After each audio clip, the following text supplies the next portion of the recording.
Good morning, friends. Welcome to Gyan channel. The topic for today's class is role of communication in gender bias. Let's begin the class with the impact of communication on society. Communication profoundly impacts people on a global scale by bringing everyone together.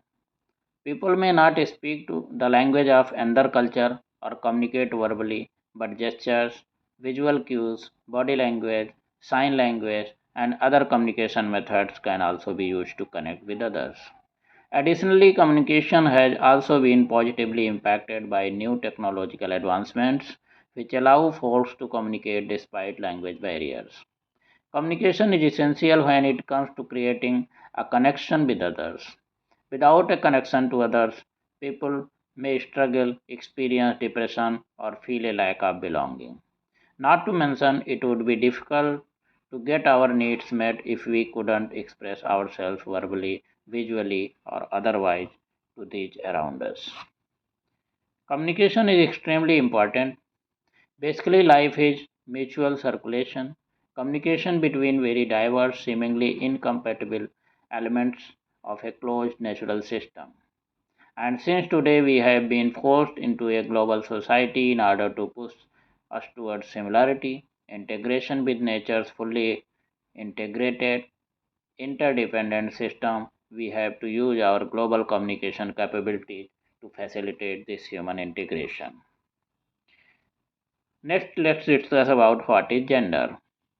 Gender is the basic element of identification commonly used to categorize the human beings as men or women. Gender is the range of characteristics pertaining to femininity and masculinity and differentiating between them.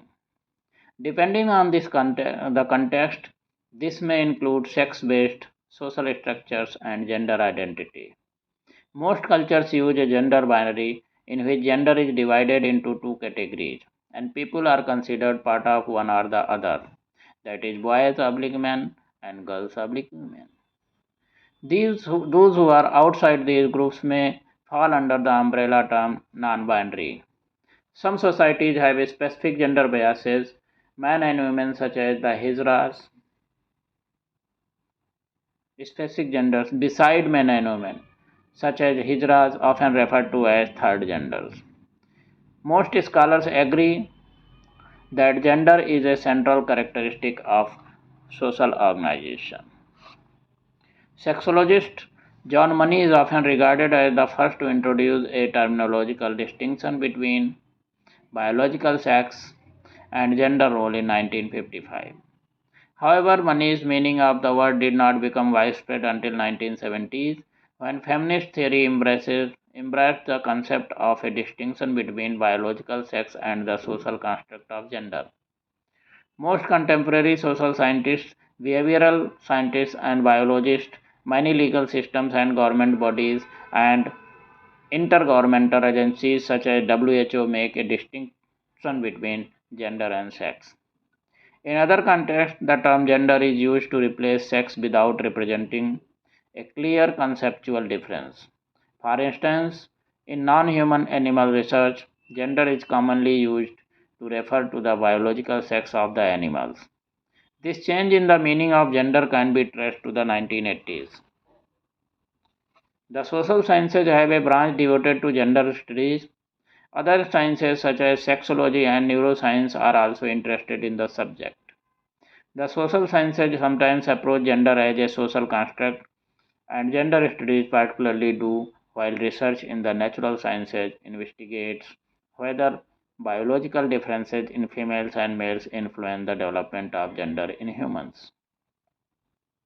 Both inform the debate about how for biological differences influence the formation of gender identity and generated behavior. In some English literature, there is also a trichotomy between biological sex, psychological gender, and social gender role. This framework first appeared in the feminist paper on transsexualism in 1978. Now let's discuss about the role of communication in gender bias. Media represents gender in terms of masculinity and femininity. Masculinity is associated with hard, tough, and independent, whereas femininity with fragrant, fragile, and soft. Media is not free from stereotyping. Magazines, television shows, and movies describe and emphasize the need for women to have thin body and attractive, whereas men are represented as strong, aggressive, and physically appealing. These have a far-reaching impact on the society. Media covers women's problems, drawing the attention of policymakers to issues requiring immediate attention, such as the adverse sex ratio, infant and maternal mortality, crime against women, and the effects of poverty on women and their families. But this coverage is very limited, with the rest of the space occupied by cinema actresses, models, video jockeys, and the rich women and their hobbies. Many of the women's magazines are devoted to fashion, glamour, beauty aids, weight reduction, cookery, and how to sharpen feminine instincts to keep men and their in laws happy. There are comparatively fewer articles on career opportunities, health awareness, entrepreneurship, legal aid, counseling services, child care services, and financial management. Let's discuss about the role of media role of media in terms of gender today. In 1990s saw an interest beginning on how masculinities were being represented in the media. With changing power equations in the world and with women assuming new responsibilities, the mass media has become an important tool to help men and women adjust to the contemporary life. Women and men are shown to be equal, and television talk shows and magazines urge men and women to understand one another. Beauty products that were once only advertised for women are now being targeted to men, albeit under the name of male grooming products. The feminist movement has, to a certain extent, been successful in getting feminist ideas to become a part of media culture. Women on television are now portrayed as working after getting married, heading large business organizations, and getting paid as much as men. All these ideas are no longer deemed controversial, and the radio, TV, internet, and the press comfortably present many feminist thoughts along with anti feminist ideas today. The media today is encouraging women to become more assertive and independent. From the present traits, we can hope that communication will definitely be successful in filling the gender gap and bias created in the past. With this, we come to end of today's class. Thank you. Have a nice day.